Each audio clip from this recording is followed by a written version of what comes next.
এবছরের শেষ বা আগামী বছরের শুরুতে হতে যাচ্ছে স্থানীয় সরকার নির্বাচন। এক বছরের মধ্যে ইউনিয়ন পরিষদ, পৌরসভা, উপজেলা, জেলা পরিষদ ও সিটি কর্পোরেশন নির্বাচন শেষ করার লক্ষ্যে সরকার। নির্বাচনের সুনির্দিষ্ট তারিখ ঘোষণার আগেই অবশ্য প্রচারণা শুরু করেছেন বিএনপির সম্ভাব্য প্রার্থীরা। যোগ্য লোকের মূল্যায়নের আশ্বাস কেন্দ্রীয় নেতাদের। নির্বাচন ঘিরে অভ্যন্তরীণ কোন্দলেরও সুযোগ নেই।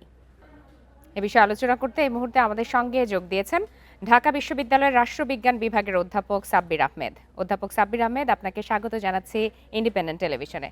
আপনার কাছে শুরুতে একটু জানতে চাই, নিশ্চয়ই আমাদের প্রতিবেদনে আপনি দেখছিলেন বা শুনছিলেন যে এবছরের শেষ বা আগামী বছরের শুরুতেই সরকার স্থানীয় সরকার নির্বাচন করতে চায়, এবং সেক্ষেত্রে দেখা যাচ্ছে যে ইউনিয়ন পরিষদ, পৌরসভা, উপজেলা এবং জেলা পরিষদ, সিটি কর্পোরেশন নির্বাচন শেষ করার লক্ষ্য কিন্তু সরকারের রয়েছে। এর মধ্যে কোনো ধরনের চ্যালেঞ্জ আছে কিনা আপনি কি মনে করেন? ভোগান্তি ভুলে চলে আসুন রিগালে, ওয়ারেন্টি সহ স্টাইলিশ কালেকশন নিয়ে রেডি রিগাল ফার্নিচার। না, দেখুন, আপনি যদি সময়ের দিক থেকে বিবেচনা করেন তাহলে ওই টাইমটা হলো আপনার উইন্টার সিজন, শীতের সময়। এবং এই সময়টাতেই বিগত দিনে যে স্থানীয় নির্বাচনগুলো সাধারণত এই শীতকালীন সময়েই হয়েছে, এবং এতে করে এটা আহ, এই নির্বাচনের প্রচারণা থেকে শুরু করে সবকিছুর জন্য এটা খুব ভালো একটা সময়। এখন ধরেন এই নির্বাচনের জন্য যে ধরনের প্রস্তুতি নেওয়ার কথা, যেটা আমি মিডিয়ার মাধ্যমে জানতে পারছি, যে এই স্থানীয় নির্বাচনে এবার বোধহয় আর্মিকে ডিপ্লয় করারও একটা চিন্তা ভাবনা সরকারের মধ্যে আছে আর কি। সেটি হলে আমি মনে করি খুব ভালো। এবং আপনি আপনি নিশ্চয়ই জানেন যে জাতীয় নির্বাচনের চাইতে এই নির্বাচনে সহিংসতার মাত্রাটা একটু বেশি থাকে। সুতরাং যদি আর্মি থাকে তাহলে সেই ক্ষেত্রে এটার একটা ইতিবাচক প্রভাব কিন্তু নির্বাচনের উপরে পড়বে। সহিংসতার মাত্রা উল্লেখযোগ্য হারে কমে আসতে পারে। এটি হলো একটি দিক। আরেকটি দিক হলো যে আইনটি করা হয়েছে, যে এমপিও ভুক্ত যারা শিক্ষক তারা এই নির্বাচনে প্রার্থী হতে পারবে না। আমি মনে করি যে এটা খুব ভালো একটা উদ্যোগ, কারণ তারা তো সরকারি চাকরি করে। খেলাপি যারা এবং তাদের গ্যারান্টররাও কিন্তু প্রার্থী হতে পারবেন না, এটিও বলা হয়েছে। হ্যাঁ, খুবই ইতিবাচক উদ্যোগ বলে আমি মনে করি আর কি। তবে যেটা চ্যালেঞ্জ সেটা হলো যে আপনার আহ বিগত সরকারের যারা মানে সমর্থক, তারা কি নির্বাচনে অংশগ্রহণ করতে পারবে কিনা সেই বিষয়টা এখনো নিশ্চিত করে বলা যায় না। যদিও আমরা শুনেছি যে জামাতে ইসলামী এই ধরনের একটা প্রস্তাব তারা নির্বাচন কমিশনে দিয়েছে।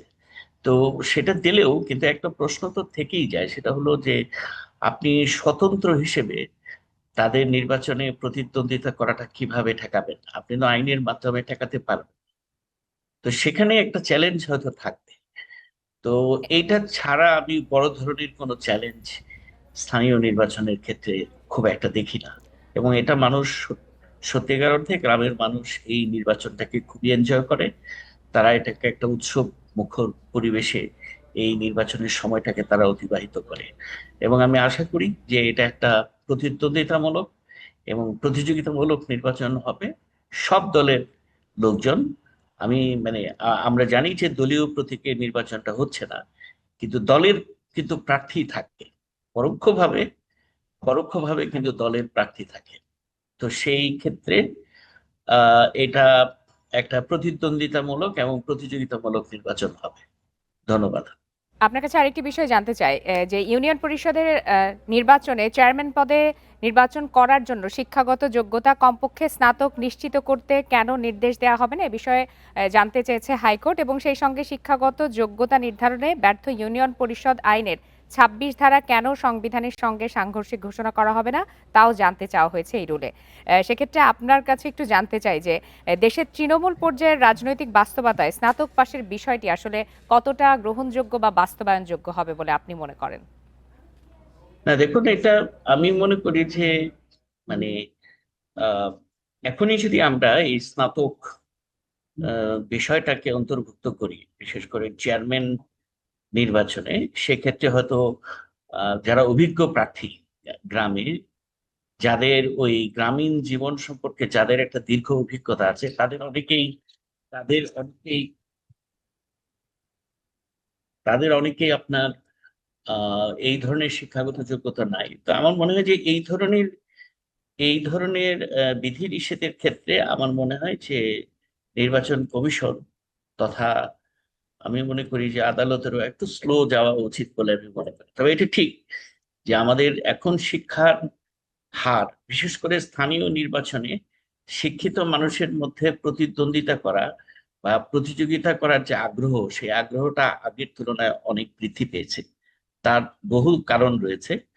যে স্থানীয় সরকার কাঠামো কিন্তু আগের তুলনায় অনেক আকর্ষণীয় হয়েছে, এবং স্থানীয় সরকারের যে আর্থিক সুযোগ সুবিধাগুলো আগের তুলনায় এখন অনেক বৃদ্ধি পেয়েছে, যে কারণে যারা শিক্ষিত জনগোষ্ঠী তাদের মধ্যে এই এম, এই সরকারের প্রতি এই সরকারে তাদের অংশগ্রহণের যে ইচ্ছা, সেই ইচ্ছাটাও আগের তুলনায় বেড়েছে।